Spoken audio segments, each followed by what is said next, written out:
L'ADI, l'espace conseil faire du Loiret, accompagne les copropriétés donc déjà depuis plusieurs années et ce sur l'ensemble du département. On va venir en accompagnement, en soutien sur les projets de rénovation, donc à différentes étapes du projet.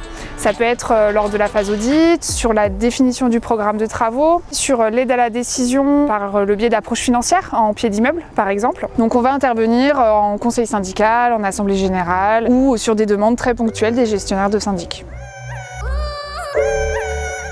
Cette copropriété-là a été donc construite pour faire de l'accession à propriété pour 300 logements. Donc on a 19 bâtiments.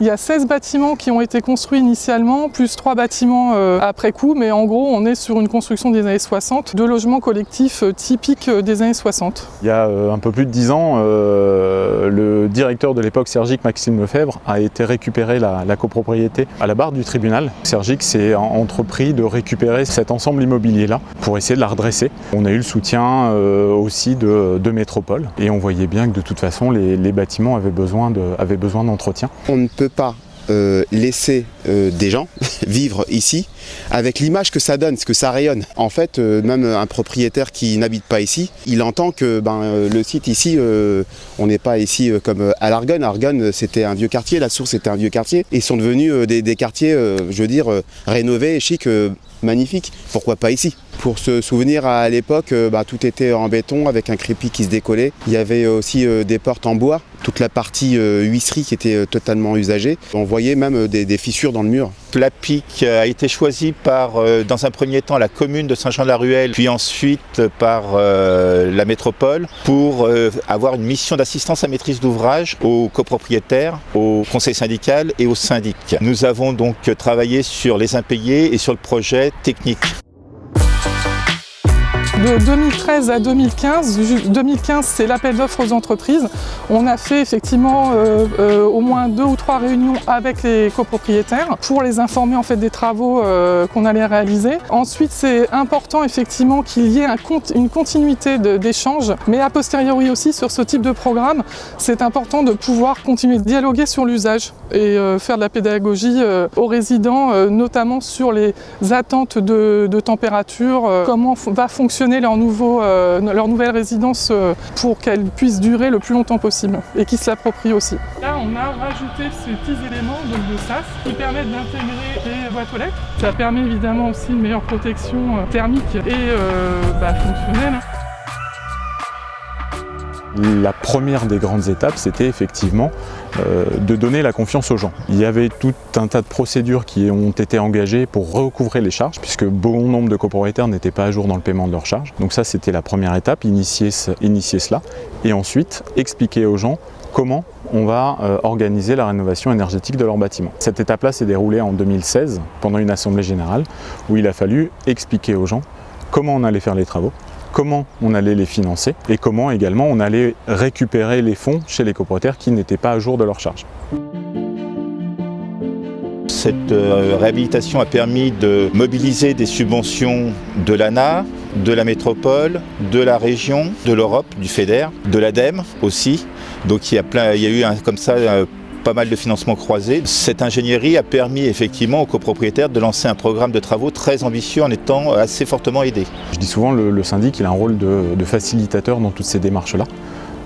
Donc nous on a mis en place les moyens qu'on a pu en allant consulter des architectes, des bureaux d'études pour analyser l'état du bâtiment, c'est la première des choses à faire, et ensuite construire le projet avec les copropriétaires, ce qui n'a pas été simple parce qu'on voit au travers de la copropriété il y a quand même 300 logements, donc c'est un grand renfort de communication au travers des assemblées générales qu'on a pu démarrer ce projet en 2013. Les gens avaient une vision plutôt assez négative du projet puisqu'en fait ils ne pensaient pas avoir des travaux un jour. Et au final, quand ils ont vu apparaître et commencer les travaux, c'est là qu'ils ont vu qu'on tenait parole et qu'on avait bel et bien effectivement mis en place le projet de sauvegarde. Ça a été long, on dira presque laborieux, parce que c'est pas une mince affaire de mettre tout ça en œuvre. Et puis là, les entreprises, ça suit son cours normalement, il n'y a pas de gros problèmes. L'accompagnement des copropriétés, c'est un axe fort dans notre rôle, dans notre structure locale. On a vocation à accompagner davantage de projets dans la définition du programme de travaux pour aller jusqu'à la réalisation. En termes d'isolation, en fait, on a travaillé l'ensemble de l'enveloppe, ce qui fait que sur les façades, on a rapporté par l'extérieur des fenêtres, des pré-cadres complets. On a refait l'ensemble des toitures terrasses aussi.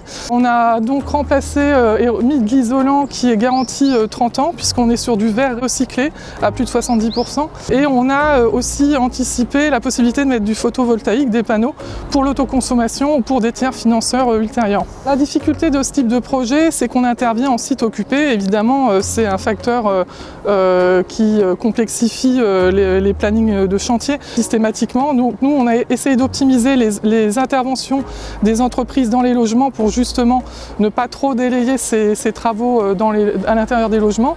Mais on a aussi surtout essayé d'optimiser tout ce qui était intervention par les façades, justement pour ne pas intervenir trop longtemps dans les logements. Ce pourquoi on a mis des pré-cadres extérieurs avec les menuiseries neuves qui sont mises en façade avant même de déposer les menuiseries existantes. Les travaux d'isolation et de l'ensemble de l'enveloppe ont permis en subvention de lever une enveloppe complémentaire sur le fonds chaleur et du coup on a pu envisager sur cette copropriété qui était chauffée collectivement au gaz d'intégrer en fait un système de chauffage par géothermie. C'était un peu la cerise sur le gâteau puisque du coup ça a permis de lever plus de subventions l'enveloppe que de coûts de géothermie finale. Tout l'enjeu est de réussir à mettre en connexion les besoins énergétiques qu'il y a dans les bâtiments avec l'énergie qui est contenue dans le sol. Donc pour ça, nous avons réalisé des ouvrages techniques, donc des trous dans le sol, des forages, pour aller chercher l'eau, la pomper, la faire remonter à la surface, en tirer l'énergie et après la diffuser dans les résidences. C'est là où il y a vraiment eu une sorte d'alignement des planètes, dans le sens où il y avait besoin de chaleur, mais une chaleur résiduelle après isolation des bâtiments, c'est-à-dire qu'on a déjà limité l'énergie consommée. Puis ensuite, on a réfléchi à savoir où aller chercher la chaleur. La chaleur était disponible dans le sol et elle était compatible puisqu'il y a des planchers chauffants dans la résidence, donc c'est absolument compatible en termes de température. Donc on avait juste à orchestrer tout ça de telle sorte que ça fonctionne. Comme quoi il faut vraiment penser globalement les rénovations énergétiques, c'est très important et pas les phaser et décaler les travaux parce qu'en fait ça ne permet pas de prioriser en fait financièrement le coût global d'une opération. Ce qui est vraiment important, c'est qu'on a réussi à mettre une technologie qui est dans l'air du temps aujourd'hui, qui consiste à aller chercher l'énergie dans le sol pour se substituer aux énergies fossiles, et ce sur un bâtiment, un patrimoine de bâtiments existants. C'est-à-dire qu'on n'a pas eu besoin de créer du neuf, on a adapté des bâtiments existants. Et là, c'est particulièrement intéressant parce que c'est pas très fréquent. Donc la moralité, c'est que toutes les résidences où il y a du plancher chauffant qui a été installé il y a plusieurs dizaines d'années, il faut légitimement se poser la question, est-ce qu'on a de la ressource dans le sous-sol, auquel cas on peut transposer exactement ce qui a été fait sur cette résidence. C'est très enrichissant parce que techniquement, moi j'ai appris beaucoup de choses, effectivement. J'essaye de transposer ça sur d'autres immeubles que je gère, effectivement, et sur lesquels ce qui a été fait aujourd'hui sur la prairie peut être dupliqué et du coup améliorer l'habitat de ces autres copropriétés. Ça permet à cette échelle de tout de suite donner une nouvelle identité à l'ensemble du quartier et on s'est d'ailleurs basé au niveau coloris sur une salle commune que connaissaient déjà tous les résidents qui est la salle Roll-Tanguy à côté. Ça redonne tout de suite effectivement une identité à l'ensemble du quartier. Ça aussi retire l'idée en fait d'une barre ou d'une cité HLM qui normalement n'est pas autant rehaussée en couleur. On voit que les gens sont quand même contents de l'image que leur copropriété a pris. Il fallait voir effectivement, alors, on a derrière vous le bâtiment du gardien qui est encore dans son jus d'origine. Aujourd'hui on a des bâtiments qui sont sympas à regarder. Les gens ont un meilleur confort aussi dans leur logement puisque toutes les fenêtres ont été changées. Ils ont des volets roulants, ils ont un système de chauffage qui est régulé. Il y a des ajustements encore à faire mais effectivement on voit qu'il y a une grosse amélioration et les gens le disent. J'entends plus mes voisins dans le couloir. Ça c'est merveilleux. Je sens plus la cigarette rentrer chez moi. Ça c'est merveilleux. C'est un soulagement. Le rendu en témoigne. Je pense qu'on en avait besoin. L'idée, c'est que, au fur et à mesure où on voyait les appartements se terminer, on avait envie, nous, que ça passe rapidement à nous. En tous les cas, sur le côté partenaire public, syndic, conseil syndical, copropriétaire et acteurs techniques, on a le sentiment qu'à de rares exceptions près, tout le monde tire la charrue dans le même sens et que tout le monde a envie que la copropriété s'en sorte et aille vers des jours plus ensoleillés. C'est une mine d'or ici.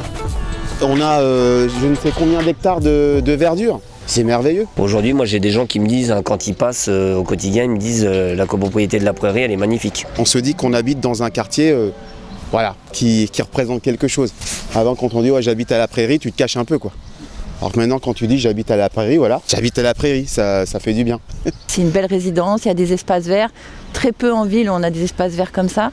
Donc il faut que les gens profitent de cette résidence, mais pas qu'ils subissent. Il y a encore des choses à faire, mais ce qui est déjà fait, je ne l'enlèverai pour rien au monde. Ouais, j'aime bien être ici. J'avais toujours dit qu'ici, c'est un paradis, mais sauf qu'on ne s'en rendait pas compte. Mais ce l'est, clairement.